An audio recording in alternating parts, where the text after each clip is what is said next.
आपको एक इजाद जो पाकिस्तान की है ना, वो मैं दिखाना चाहता हूँ। एक चाइना ने इजाद की है। चाइना ने कमाल ये किया कि उसने गाड़ी बनाई है जो मैग्नेट से खिंचती है ट्रेन।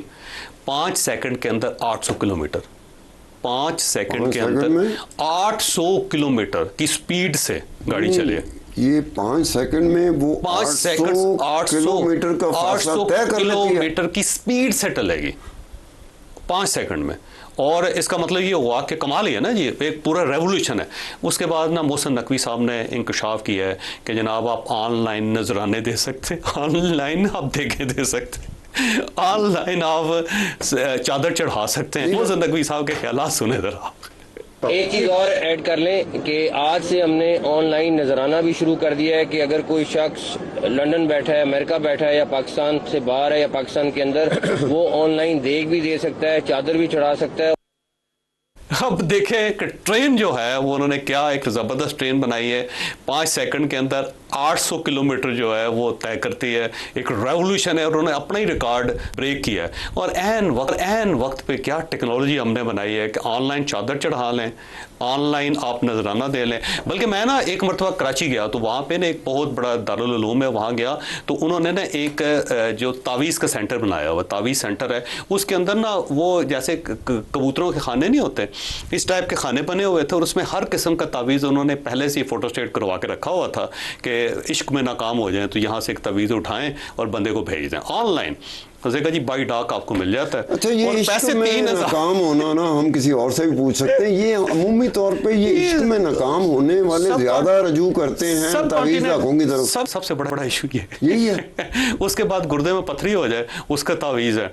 और हासद जो है ना उससे नजर से बचने के लिए तावीज़। अच्छा, वो सारे के सारे उन्होंने लगाए हुए थे दत्थे के दत्थे। तो कीमतों में कोई फर्क था कि भाई कोई नजराने में कोई फर्क था? वो मेरा 3,500 रुपए चार्ज करते थे, 3,500 रुपए ऑनलाइन पेमेंट उससे निकाल के वो पैक करके भेज देते थे। मुझे चाय नहीं मिलती शो में तो क्या उसका भी तो तवीज़ आता होगा और मुझे भी 3,500 का वो करना। तो इसका मतलब ये हुआ कि हमने भी बड़ी तरक्की की है जी। वैसे सलाम है जी मोहसिन नकवी साहब, जो ना आपने चादर चढ़ाने का ऑनलाइन तरीका दरियाफ्त किया ना, वैसे कमाल है। टेक्नोलॉजी देखें, टेक्नोलॉजी। बहरहाल हमने वादा किया हुआ था नाज़रीन से कि हम आखिर में आपको ये बताएंगे कि पाकिस्तान के जुल्फ़िकार अली भुट्टो साहब तक एक गाड़ी होती थी जो रेड सिग्नल से गुजर सकती थी, इसके अलावा किसी बंदे की कोई गाड़ी नहीं गुजर सकती थी, और वो गाड़ी होती थी एम्बुलेंस। आज एम्बुलेंस जो है उसको भी गुजरने की इजाज़त नहीं होती। जब कोई पाकिस्तान का ताकतवर आदमी गुजर रहा होता है तो सारे सिग्नल बंद कर दिए जाते हैं और मरीज़ जो होते हैं एम्बुलेंस के अंदर मर जाते हैं। जबकि 1971 तक इस मुल्क के अंदर एम्बुलेंस को ये प्रिविलेज हासिल थी कि उसके लिए सड़कें सारी बंद कर दी जाती थी और कोई शख्स जो होता ना वो सिग्नल के ऊपर रोक के इस तरह हरकत नहीं करता था कि एम्बुलेंस का रास्ता रोक जाए। सिर्फ एम्बुलेंस के पास एक टाइम होता था कि उसने इमीडिएटली मरीज को अस्पताल पहुंचाना। एक बड़ा बंदा था, बड़े बंदे के साथ एक हमारा दोस्त बैठा हुआ था, उसने ये हरकत देखी, उसने कहा यार मुझे उतार दो। उन्होंने कहा क्यों? उन्होंने कहा तुम जो कर रहे हो। उन्होंने कहा उतर जाओ। उसने वाकई उतार दिया। उन्होंने कहा मेरी गाड़ी ऐसे ही चलेगी, कोई मैं किसी चीज़ का ख्याल नहीं करूंगा, तुमने बैठना तो बैठो वरना उतर जाओ। कौन सी गाड़ी पे? कोई बड़ा बंदा था ना। बड़ा बंदा कहाँ था? अब मेरे साथ बैठा होता, मैं उसका नाम ले लेता, मेरा दोस्त है जर्नलिस्ट है, उसके साथ बैठा हुआ था। अब या तो मैं उससे पूछ के आऊँ कि भाई मैं कोड कर सकता हूँ, तेरा नाम भी कोड कर सकता हूँ, तो उसका भी वो जो बड़ा, उसने वाकई उसको उतार दिया। उसने जर्नलिस्ट को उतार? हाँ, उसने एतराज किया। उन्होंने कहा ये क्या कर रहे हो तुम, कि ट्रैफिक ब्लॉक की हुई आप? ये वो उन्हें क्या कि मुझे उतार दो। उन्हें कहा उतार दो। बाद में उसने कहा सॉरी यार सॉरी। उन्हें क्या मेरी जान को खतरा, मेरी। उन्हें कहा तेरी जान को कैसे खतरा? अच्छा, एक अजीब बात है, वैसे प्रोग्राम का वक्त खत्म हो रहा है, लेकिन अजीब बात यह है कि बंदा जब मिनिस्टर बनता है या प्राइम मिनिस्टर बनता है या डिप्टी प्राइम मिनिस्टर, उस वक्त उसकी जान बड़ी खतरनाक है। ये बड़ा। अच्छा, उसके बाद वो हर जगह पे खजल ख्वार और होता है, ना उसकी कोई जान को खतरा होता है ना उसका कोई मसला होता है। मिनिस्टर बनते ही जान को क्या हो जाता है? मुझे आज मिनिस्टर बनते हुए जान को खतरा नहीं होता। मिनिस्टर ना रहे तो जान को खतरा होता है घर वालों से, बीवी से, कि तू मिनिस्टर नहीं लग सका, कार ना बड़ी। अब आखिर में कायदे मोहम्मद अली जिन्ना का एक बड़ा मशहूर फिक्रा है। उन्होंने कहा था काम काम काम। ये दोनों किस्म के काम है। एक काम जो होता है अंग्रेजी वाला कि भाई बर्दाश्त कर बर्दाश्त कर बर्दाश्त कर। दूसरा होता है काम काम कर काम कर काम कर 3 बार। दोनों मसले हैं पाकिस्तान के।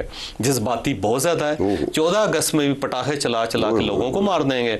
उसके लिए भी कायदों ने कहा काम, अंग्रेजी वाला काम। काम नहीं, वो हमने बना दिया ना काम अंग्रेजी वाला, कायदम ने उर्दू वाला काम कहा साथ था। उन्होंने कहा था कि work work work, work. Work, काम करोगे तो आगे बढ़ोगे।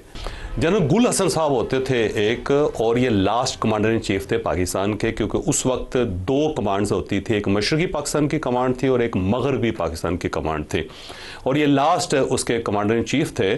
और उसके बाद ज़ाहिर है फिर ये चले गए और इनका टन्योर ख़त्म हो गया या फिर इनको फारग कर दिया गया। तो आखिर में मेरी इनके साथ मुलाकातें बहुत ज़्यादा होती थी। तो आल्टरी मेस था यहाँ पर रावलपिंडी के अंदर, सर साहब ये वहाँ पे रहते थे।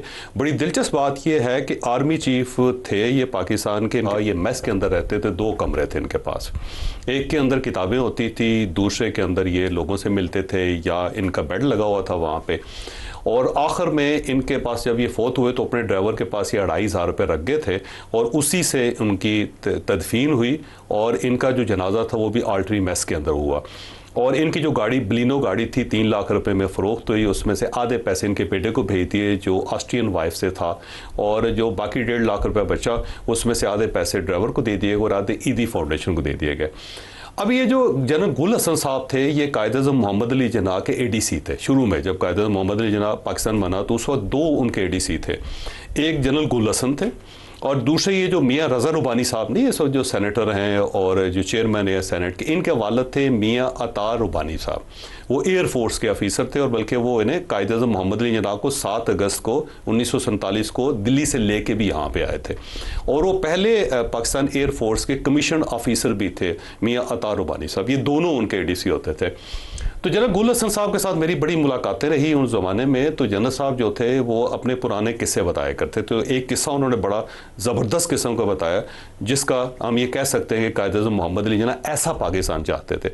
वो कहते थे जी रोज़ाना कायद-ए-आज़म मोहम्मद अली जिन्ना शाम के वक्त वॉक किया करते थे मोहतरमा फातिमा जिन्ना के साथ। तो हम लोग वहाँ से जो आजकल गवर्नर हाउस है वहाँ से निकलते थे, उस वक्त गवर्नर जनरल हाउस था, तो मलीर की तरफ हम जाते होते थे।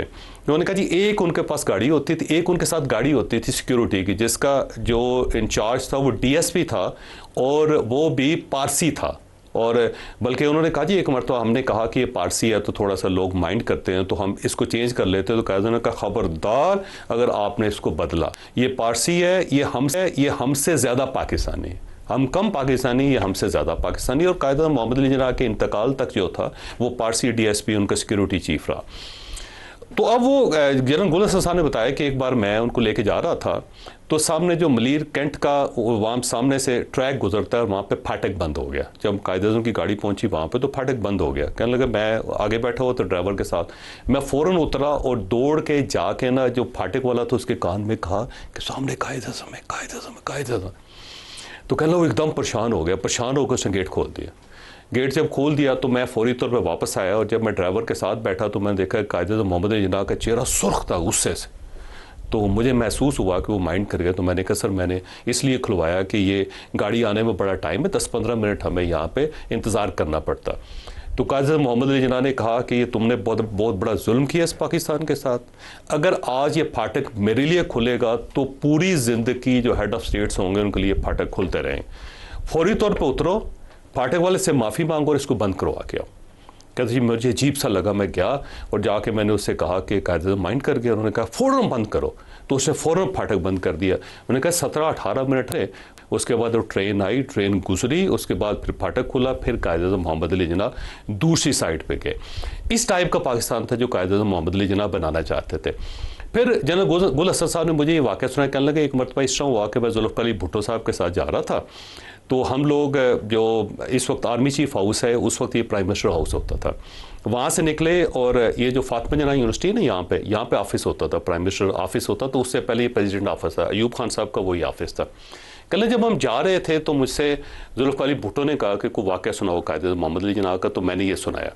जब मैंने सुनाया तो उस वक्त एन जो प्राइम मिनिस्टर साहब की गाड़ी थी वो रेड सिग्नल के ऊपर से गुजर रही थी, यानी रेड सिग्नल जो थे प्राइम मिनिस्टर के लिए खुले हुए थे और बाकी सारी ट्रैफिक ब्लॉक हुई हुई थी, बंद हुई हुई थी। और उससे गुजर के मैंने ये सारा वाक़या सुनाया और उस तरफ भुट्टो साहब ने सिर्फ सिग्नल की तरफ देखा, उसके बाद मुस्कुराए और चल पड़े।